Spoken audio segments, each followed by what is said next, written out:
नमस्ते नमस्ते प्रभु कर्मजेता, नमो देव अरहंत सन्मार्ग नेता।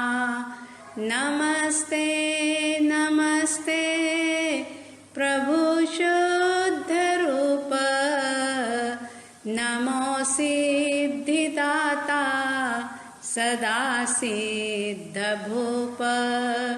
नमस्ते नमस्ते गुरो संघ शास्ता, नमो देव आचार्य वात्सल्य दाता। नमस्ते नमस्ते उपाध्याय नामी, नमो धर्मदानी, नमो ज्ञान स्वामी।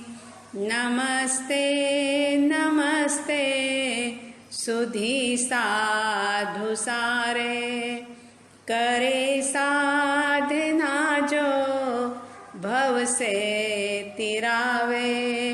नमस्कार पांचों पदों का सदा ही, हरे पाप आनंद मांगल्यकारी। नमस्ते नमस्ते गुरु गुरणी माता, दिखाते हैं सतपथ देते हैं साता। गुरु गुरणी शरणा सदा उपकारी, सदा हितकारी है आनंदकारी, सदा हितकारी है आनंदकारी। प्रथम तीर्थंकर श्री ऋषभदेव परमात्मा की स्तुति भक्तामर स्तोत्र के माध्यम से, जो कि आचार्य प्रवर पूज्य श्री मानतुंग सूरी जी महाराज के द्वारा रचा गया है, आप लोग श्रवण कर रहे हैं। 41 श्लोक संपन्न हुए हैं। आइए आज हम देखते हैं कि 42वें श्लोक में आचार्य श्री जी किस प्रकार की महिमा परमात्मा के नाम की बता रहे हैं। 42वें श्लोक में आचार्य प्रवर कहते हैं, वल्गतुरंग गज गर्जित भीमनाद, माजौ बलं बलवतामपि भूपतीनाम्, उद्यद्दिवाकरमयूख शिखापविद्धं, त्वत्कीर्तनात्तम इवाशु भिदामुपैति।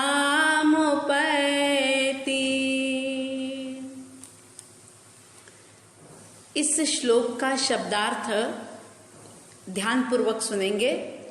जिन हे परमात्मन आजव यानी संग्राम में, युद्ध स्थान में, त्वत् कीर्तनात् यानी आपके गुणों के स्मरण से, आपके नाम का कीर्तन करने से क्या होता है, तो बताया वल्गत तुरंग गज गर्जित भीमनादम। वो युद्ध स्थल, संग्राम स्थल, युद्ध का क्षेत्र कैसा है, तो कह रहे हैं कि जिसमें हिन हिनाते हुए यानी कि उछलते कूदते हुए घोड़ों की और चिंघाड़ते हुए, गर्जना करते हुए हाथियों की भयंकर आवाज जहां पर हो रही है, ऐसी वो युद्ध भूमि। और क्या है वहां पर, तो बताया बलवताम यानी कि बलवान, खूब पराक्रमी शक्तिशाली सेनाओं से युक्त हैं।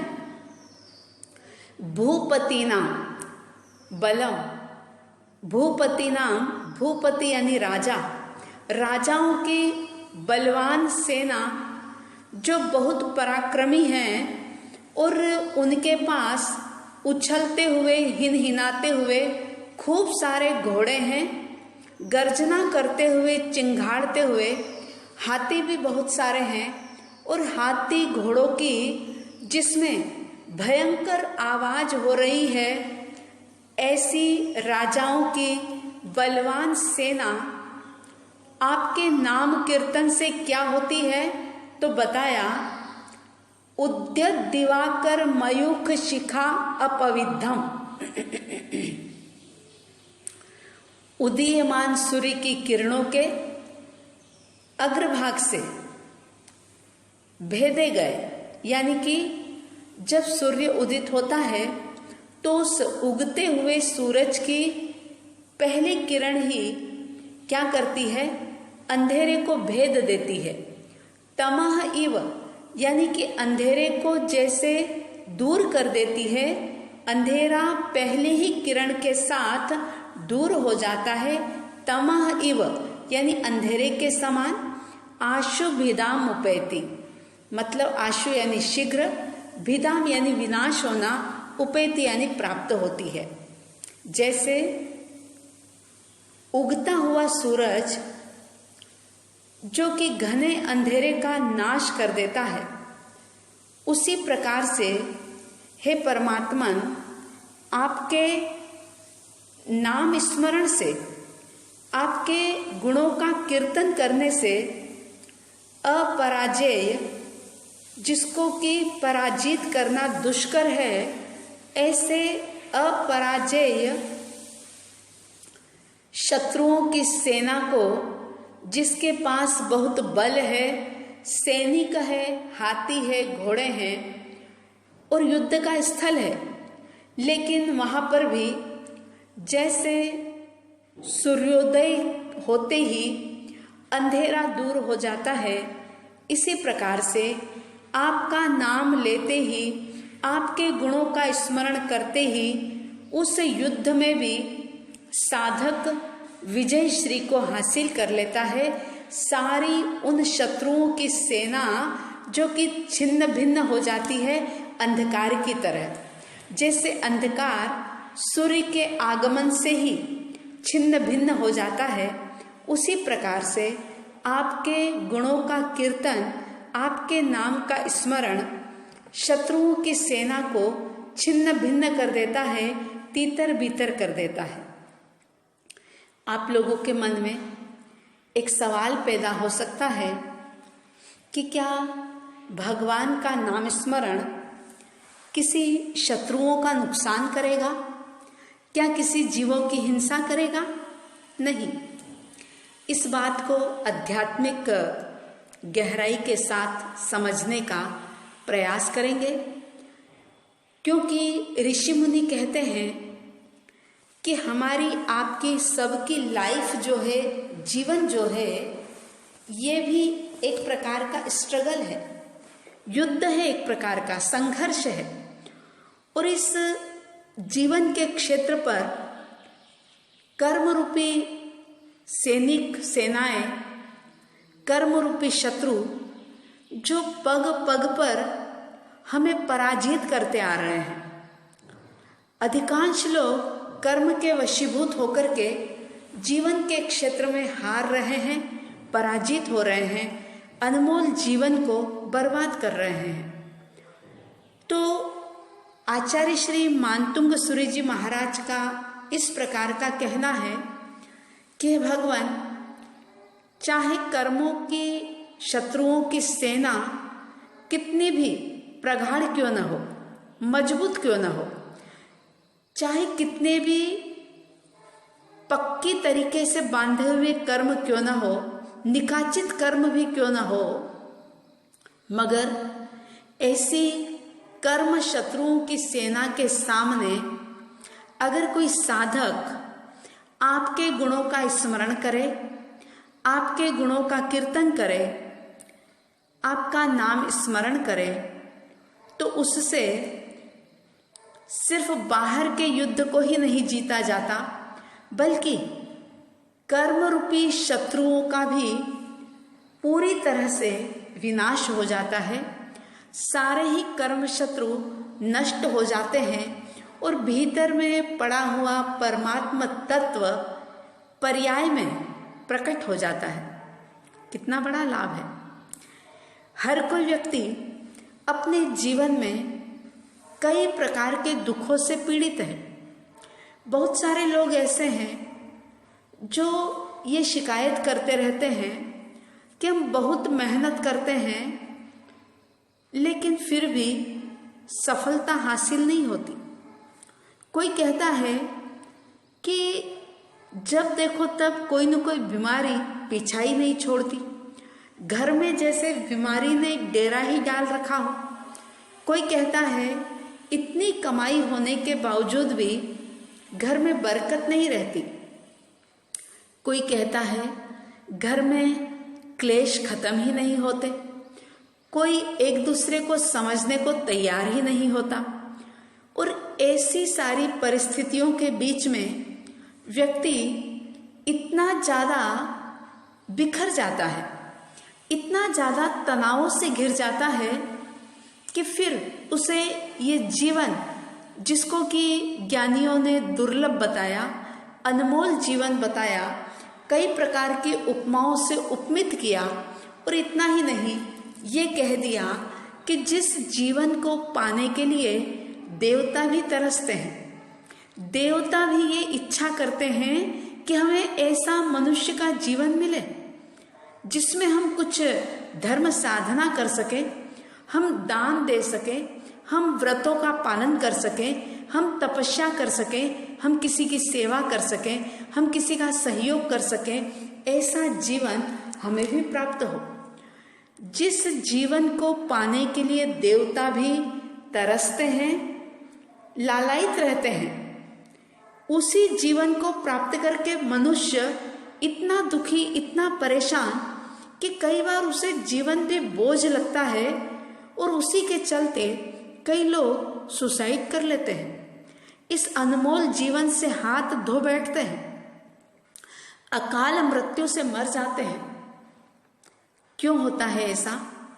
इसलिए कि वो व्यक्ति इन सारे सिचुएशन के बीच में, इन सारे कर्मोदय के समय में परमात्मा के नाम स्मरण का, उनके गुणों के कीर्तन का आसरा नहीं लेता।